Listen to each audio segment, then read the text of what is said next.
오늘 우리에게 주신 하나님 말씀은 사도행전 19장 1절부터 7절까지 말씀입니다. 한 목소리로 읽겠습니다. 아볼로가 고린도에 있을 때에 바울이 윗지방으로 다녀 에베소에 와서 어떤 제자들을 만나 이르되 너희가 믿을 때에 성령을 받았느냐? 이르되 아니라 우리는 성령이 계심도 듣지 못하였노라. 바울이 이르되 그러면 너희가 무슨 침례를 받았느냐? 대답하되 요한의 침례니라. 바울이 이르되 요한이 회개의 침례를 베풀며 백성에게 말하되 내 뒤에 오시는 이를 믿으라 하였으니 이는 곧 예수라 하거늘 그들이 듣고 주 예수의 이름으로 침례를 받으니 바울이 그들에게 안수하매 성령이 그들에게 임하심으로 방언도 하고 예언도 하니 모두 12사람쯤 되니라. 아멘. 어떤 왕이요, 나라 안에 있는 뛰어난 학식을 가진 현자들, 이분들을 모아가지고 인생의 지혜에 관한 책, 그러니까 어떻게 사는 게 지혜로운 삶인지 여기에 대해서 책을 써와라, 이런 명령을 내립니다. 현자들이 머리를 맞대고 마침내 12권짜리 훌륭한 책을 만들어냅니다. 왕이 그 책을 받아보고 나서 다 읽으려고 하니까 부담이 됐었던 모양입니다. 그래서 지시를 합니다. 한 권으로 줄여봐라. 현자들이 좀 난감하긴 했습니다만 왕이 명령하니까 어떡합니까? 줄였죠. 줄여가지고 다시 한 권을 만들어가지고 왔습니다. 근데 왕이 그걸 보더니 또 이렇게 얘기를 합니다. 한 페이지로 요약을 해봐라. 황당하죠. 황당하지만 어떡합니까? 또 왕이 명령한 거니까 그것도 안 들을 수가 없고, 현자들이 할 수 없이 한 페이지짜리로 요약을 해가지고 왕에게 바칩니다. 왕이가 한 페이지를 들고서 가만히 들여다보고 쭉 살펴보다가 갑자기 무슨 좋은 생각이 떠오른 것처럼 현자들을 바라보더니 이렇게 얘기합니다. 한 문장으로 줄여봐라. 어떻게 안 들을 수 없죠. 한 문장으로 줄여가지고 왔습니다. 어떤 문장이 나왔을까요? 어떤 문장이 나왔을 것 같습니까? 이런 문장입니다. 세상에 공짜는 없다. 좀 실망스러우신가요? 근데 여기 깊은 뜻이 있습니다. 한번 나중에 시간 되시면은 조용히 한번 깊이 묵상해 보시기 바랍니다. 깊은 뜻이 여기 들어가 있으니까요. 시조 하나 읊어드리죠. 한 손에 막대 잡고 한 손에 가시 쥐고 늙는 길 가시로 막고 오는 백발 막대로 치렸더니 백발이 제 먼저 알고 지름길로 오더라. 아시는 분들 꽤 있으실 겁니다. 고려 말에 살았던 우탁이라고 하는 분이 지은 시조인데요. 시조의 제목이 탈로가입니다. 탄로. 그러니까 늙어가는 걸 한탄한다, 서운해한다, 그런 제목의 시입니다.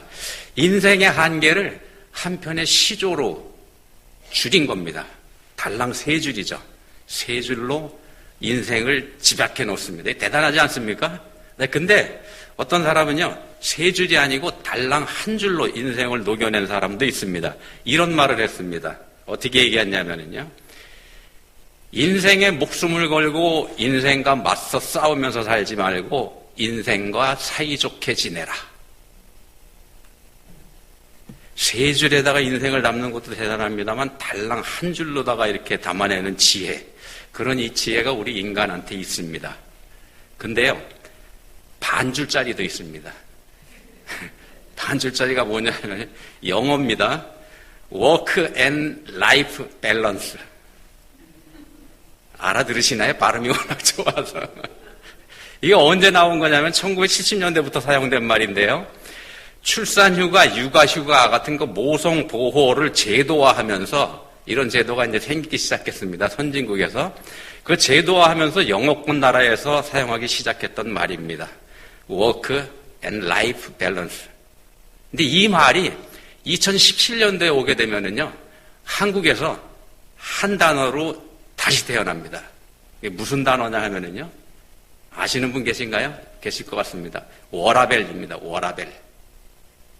왜 워라벨이냐 하면은요, 워크, 라이프 밸런스. 세상엔 공짜 없다 이거 하고요. 인생과 사이좋게 지내라. 그리고 워라밸. 이 중에서 여러분은 어떤 말이 더 마음에 다가가시는지 모르겠습니다. 이 중에 정답이 있다고 인정하실 수는 있으시겠나 모르겠습니다. 사람하고 동물을 구분하게 되는 점, 이성이라고 해야 될 것 같습니다. 동물은 동물적인 본성에만 의지해서 살아갑니다만 배고프면 먹고 졸리면 자고요. 우리 인간은 그걸로 만족하지 못하죠. 동물처럼 우리도 육신을 가지고 있긴 하기 때문에 동물적 욕구, 이것도 물론 우리가 해소해야 되는 점에서는 동물들하고 다른 게 없습니다만 이성에 따라서 행동하고 비판하고 추리하면서 사는 것, 이게 인간이기도 합니다. 그래서 이성을 통해서 우리가 해도 되는 것, 또 해서는 안 되는 일, 이것도 구별해낼 수가 있죠. 이성이 그걸 합니다. 이성으로 인간이 비로소 동물과 구별이 됩니다. 자, 이성에서 인격이 나온다. 우리가 이렇게도 얘기할 수 있습니다. 인간다운 모습이 이성에서 나온다. 근데 문제는 모든 면에서 온전하지 못한 상태에 빠져버린 인간이라는 이 존재가 이 이성에서도 병적인 증상들이 나타나게 될 수밖에 없다는 겁니다. 이게 몸을 지배하는 게 이성입니다. 몸을 이성이 지배합니다만 몸에만 병이 있는 게 아니죠. 이성도 병들어 있기 때문에 바꿔 말씀드리면은 정신에도 병이 듭니다. 그게 우리 인간들의 한계죠. 요즘에 장애라는 말 많이 사용하죠. 그래서 이런 말도 있습니다. 인격장애. 인격장애라는 말도 요즘에 사용을 합니다. 20년 전인 2003년도에 서울대학교 의과대학 정신과 교실 연구팀에서 조사를 해봤습니다. 대상이 누구냐면 서울에서 징병검사를 받는 청년들, 20살 남자애들입니다. 이 친구들을 대상으로 해서 성격 진단 검사를 해봤는데 놀라운 결과가 나옵니다. 놀랍게도 10명 중에서 4.5명, 거의 절반에 해당되죠. 이 친구들이 어떤 판정을 받는가? 미성숙 어른. 20살밖에 되지 않았으니까 아직 애다 이렇게 얘기하실까요? 이걸 더 세분해가지고요. 12개 유형별로 다시 나눠가지고 분석을 해본 결과는 더 놀랍습니다. 어떻게 나왔냐? 71.2%가 문제야 라는 결론이 나왔습니다. 이게 20년 전 조사입니다. 20년이 지난 지금은 어떻게 됐을까요? 얼마나 변했을까요? 더 나아졌을까요? 인격장애. 인격장애가 뭐냐 하면은요. 인격장애를 가진 사람. 이거는 쉽게 좀 설명을 드리면 이런 것들입니다. 인격장애를 가진 사람들의 대표적인 특징이 편협하다는 겁니다. 생각이 좁은 거. 인격장애를 가진 사람들의 대표적인 특징입니다. 의심하고 시기하고 질투하고 또 대수롭지 않은 일에 목숨 걸고 덤벼들어서 싸우려고 하고, 이게 인격장애 가진 사람들의 대표적인 특징인데 좀 더 나눠보면은요. 정신분열성 인격장애라는 게 있습니다. 이건 증상이 어떻게 나타나는가 하면은 허무감, 또 감각이 둔해지는 거, 멍청해지는 거, 그리고 외로움을 타는 거, 이런 것들이 정신분열성 인격장애의 특징 중에 들어갑니다. 또 다른 것은 이런 게 있습니다. 연극성 인격장애라는 게 있는데 이거는 과장하고 교만하고, 이게 대표적인 특징입니다. 더 쉽게 말씀드리면은 자기 자신을 우상으로 만들어버리기 때문에 자기만 옳다고 생각을 하고 남들은 다 틀렸다고 해버립니다. 이게 연극성 인격장애를 가진 사람들입니다.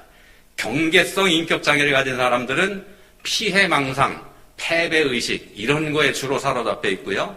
또 하나 히스테리성 인격장애라는 게 있는데 여기에는 과민반응, 또 매사를 부정적으로만 보는 이런 특징들이 들어가 있습니다. 자, 이성의 지배를 받기 때문에 동물과 구별되고 있는 우리 인간이지만 그 이성이 병들었기 때문에 생기는 현상들이죠. 이 이성이 그럼 왜 병들었을까? 이성이 왜 병들었을까요? 이성은 영의 지배를 받죠. 여기서부터 이제 세상과 성경이 갈라지는 부분입니다. 이성은 영의 지배를 받습니다. 하나님께서 우리 인간에게만 유일하게 영을 주셨는데 하나님을 떠난 영이 타락을 해버렸죠. 타락을 해버림으로 인해서 인간의 모든 것이 다 망가져 버렸습니다. 영이 타락하면서 우리 인간 전체가 망가졌다는 말씀입니다. 전체적으로 다 병들었습니다. 그러니까 온전한 게 하나도 없다. 그게 우리 인간들의 현실입니다. 바울 사도가 세 번째 전도 여행을 하면서 에베소에 들어갑니다. 본문의 장면이 그겁니다. 에베소에 들어갔는데 거기서 몇몇 제자들을 만나게 됩니다. 근데 이 사람들이 아직은 제자들이 아닌 것 같습니다. 모름지기 제자라고 하면, 신자라고 하면, 믿는 자라고 하면은 그 기준을 가리는 게 이제 예수 그리스도지 않습니까? 예수님을 구주로 영접하고 믿는 사람이 믿는 자고 신자이고 그렇죠.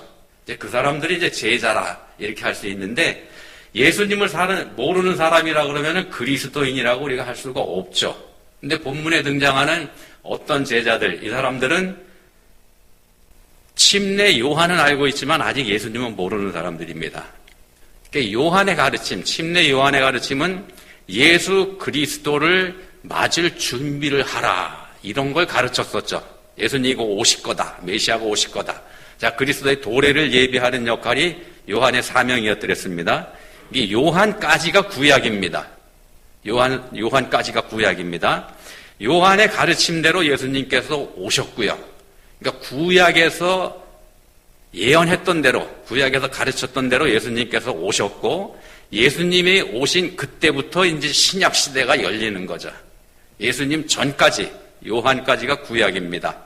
새로운 시대가 예수님으로부터 열리고, 요한까지로 이제 구약 시대가 끝이 납니다. 이 차이를 오늘 한번 생각해 볼 겁니다. 요한의 가르침은 단호하고 간단 명료했더랬습니다. 짧게 얘기하면 한 문장으로 요약이 됩니다. 회개하라, 천국이 가까웠느니라. 이게 침례 요한의 메시지입니다. 마태복음 3장에 보시면은 이렇게 말씀하죠. 이때에, 그러니까 회개하라, 천국이 가까웠느니라 하고 요한이 외칠 그때에 예루살렘과 온 유대와 요단강 사방에서 다 그에게 나와 자기들의 죄를 자복하고 요단강에서 그에게 침례를 받더라. 이렇게 마태복음 3장에서 증언을 하는데요. 요한이 회개하라 이렇게 외쳤을 때 많은 사람들이 응답했습니다. 유대인들입니다. 하나님의 백성들이라고 하는. 응답했다는 얘기는 자기들한테 죄가 있다는 걸 인정했다는 얘기입니다. 모든 인간은 하나님 앞에서 다 죄인이죠. 하나님 앞에서 의로운 인생은 하나도 없습니다. 만약에 아무 대책 없이 하나님 앞에 서게 된다 그러면은, 그렇게 된다 그러면 그 누구도 하나님의 심판에서 빠져나갈 존재는 없습니다. 예외 없이 전부 다 지옥으로 떨어질 수밖에 없죠. 그게 인간들의 현실입니다. 자, 그 사정을 알고 있는 사람들, 유대인들이 회개하라는 요한의 외침에 자기 죄를 자복합니다. 자기들한테 죄가 있다, 이걸 인정한 거죠. 인정하니까 회개의 침례를 받으러 가는 거죠. 죄가 있다는 사실도 인정한 거고, 그렇게 외치는 요한이 하나님께서 보내신 사람이라는 사실도 인정한 사람들입니다. 그렇기 때문에 나가서 그 요한한테 침례를 받는 거죠. 여기서부터가 이제 시작입니다. 이제 어떻게 해야 되는가? 회개의 침례를 받았으니까는요. 그걸로 구원받는 건 아니지 않습니까? 어떻게 해야 이제 이 사람들이 구원받을 수 있을까? 요한이 이 사람들한테 제시한 방법은 누가복음 3장에서 이렇게 말씀을 합니다. 무리가 물어 이르되 그러면 우리가 무엇을 하리까? 물어봅니다. 우리가 어떻게 해야 됩니까? 대답하여 이르되 옷 두 벌 있는 자는 옷 없는 자에게 나눠줄 것이요 먹을 것이 있는 자도 그렇게 할 것이니라 하고, 세리들도 침례를 받고자 하여 와서 이르되 선생이여 우리는 무엇을 하리까 하며 이르되 부가된 것 외에는 거두지 말라 하고, 군인들도 물어 이르되 우리는 무엇을 하리까 하며 이르되 사람에게서 강탈하지 말며 거짓으로 고발하지 말고 받는 금료를 족한 줄로 알라 하니라. 자, 회개하는 사람이라 그러면은요, 자기가 가진 거 나누고 정당하고 깨끗한 삶을 살고 또 하나님께서 주시는 거에 만족할 줄 알아야 된다. 이렇게 얘기를 합니다. 너희의 행함이 따라야 된다, 그런 얘기겠죠. 각자 감당해야 될 몫이 있습니다. 사람마다 그 내용은 달라질 수밖에 없죠. 여러분들도 이런 자세로 사시기 바랍니다. 그냥 무조건 믿는다고 구원, 그걸로 끝이 아닙니다. 우리 각자한테도 변해야 될 삶이 있다는 말씀입니다. 여기까지가 구약입니다. 여기까지가 구약입니다. 구약의 율법은요, 하나님 앞에 나아가는 각 사람이 자기의 죄를 인정하고 자복하고 그 대가를 각자가 치러야 됩니다. 이게 구약적인 방식입니다. 자기 전에 죄를 자복하고 회개하고 그 대가를 치르는 것. 물론 이제 구약 제사에서는 희생 제물을 대신 잡아가지고 자기 생명 대신 드리죠. 어찌됐든지 자기가 대가를 치러야 됩니다. 본문에 등장하는 제자들이라는 사람들이 알고 있는 게 바로 여기까지입니다. 이 사람들은 아직은 구약 시대를 살고 있는 사람들이죠. 그런 면에서요. 그러면 구약 시대에서 그럼 어떻게 신약 시대로 넘어갈 수 있는가? 예수님 오시고 난 다음에 이제 신약 시대라고 말씀드렸지 않습니까? 답이 그래서 예수 그리스도입니다. 예수 그리스도가 답입니다. 요한의 회개하라는 말에 침례를 받은 사람들은 이미 율법을 알고 있는 사람들입니다. 율법을 알고 있다는 얘기는 율법에 따르는 삶, 그 법을 나름대로 지키면서 사는 삶을 산 사람들이라는 겁니다. 법을 지키면서. 그럼에도 회개하라 이렇게 요한이 외쳤을 때 망설임 없이 회개의 침례를 받으러 요한에게 나갔습니다. 이게 뭘 뜻합니까? 죄 문제를 해결하지 못하고 있었다는 얘기입니다. 자기 나름대로 법을 지키면서 살았지만 그 법 지키면서 산다고 자기는 하는데 해결이 안 됐다라는 얘기입니다. 그걸 인정하고 나간 겁니다.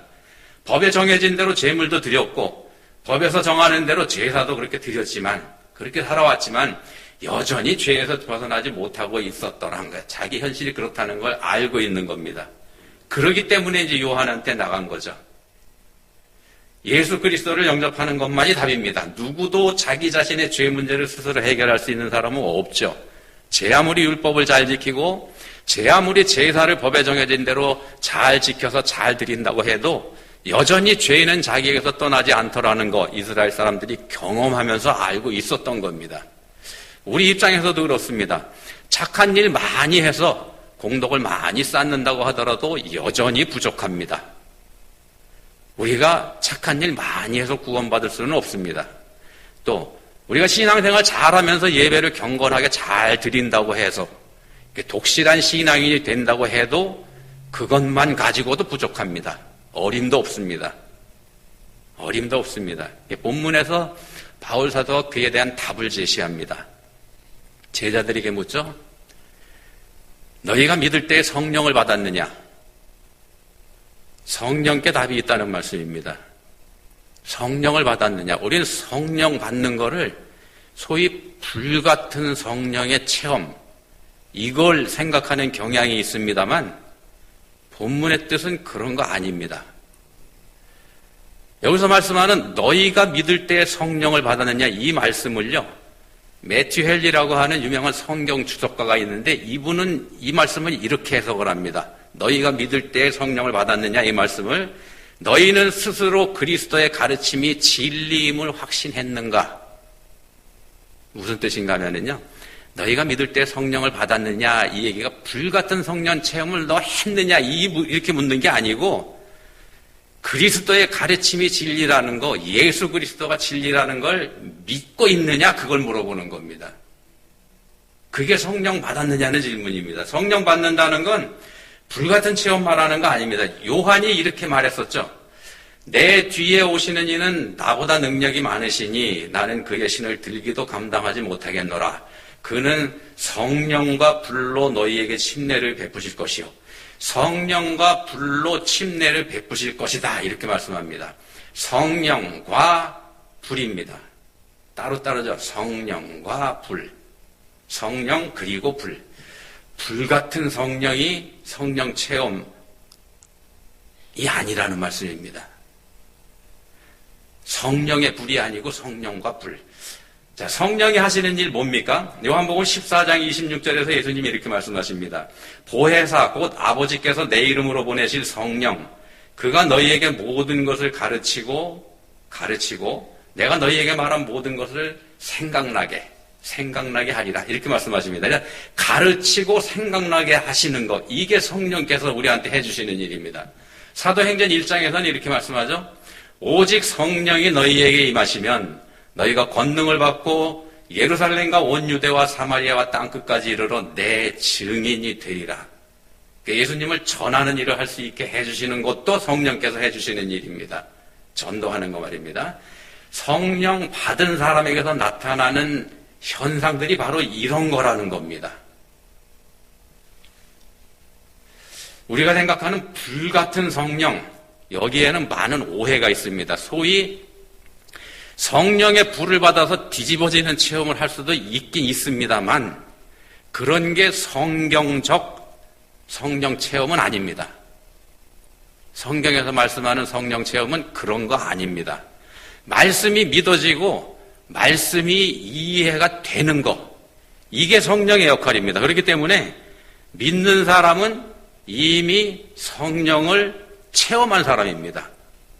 믿어지고 알게 해주시는 게 성령에서 하시는 일이기 때문에 우리가 예수님을 믿고 예수님을 안다 그러면 이미 성령 체험을 한 사람이라는 말씀입니다. 자기 능력으로 한 거 아닙니다. 성령과 불로 너희에게 침례를 베푸실 것이다 하는 말에서 불이 뜻하는 거는요, 심판을 뜻합니다. 성령과 불이라고 말씀드렸죠. 성령 그리고 불. 성령의 불이 아니고요. 성령을 받은 사람은 구원받은 사람이고요. 불 받는 사람은 뭐냐 하면 심판받는 사람입니다. 그게 성령과 불로 침례받는 겁니다. 불을 받는 건 지옥에 떨어지는 거 얘기합니다. 무시무시한 얘기죠. 예수님이 구원과 형벌의 기준이 되신다 그런 뜻입니다. 예수님을 기준으로 구원이냐 지옥이냐 이게 갈라진다는 겁니다.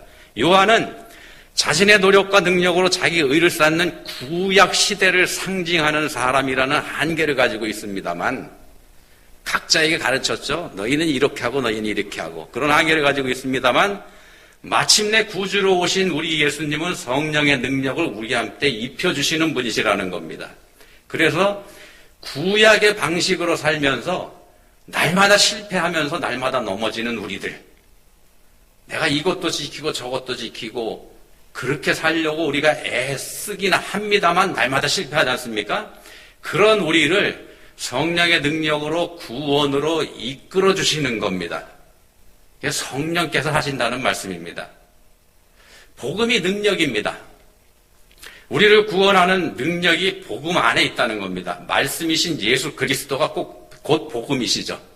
말씀이 곧 능력입니다. 말씀이 능력입니다. 이런 말을 들으면 또 그렇게 생각합니다. 말씀이 능력이라고 하니까 그럼 우리가 원하는 거, 우리 소원 성취 해주는 게 말씀이니까 그 말씀을 이용하면 되겠네 이렇게 생각합니다만 그건 또 아니죠. 말씀이 능력이 되는 건 성령께서 말씀 안에서 일하시기 때문에 그게 능력이 되는 겁니다. 우리가 하는 거 아니고요. 우리가 말씀을 사용하고 이용한다고 해서 거기서 능력이 나오지 않습니다. 우리가 하면 100% 실패입니다. 우리는 물러서고 우리는 물러나고 성령께서 일하셔야 되는 겁니다. 그렇게 뒤로 물러나는 것, 이게 성령 받은 사람들의 행할 도리입니다. 신학자 바클레이라고 하는 사람이 있는데요. 이분은 신앙생활을 두 단계로 얘기를 했습니다. 첫 번째 단계가 뭐냐면 더 잘 해보려고 노력하는 단계.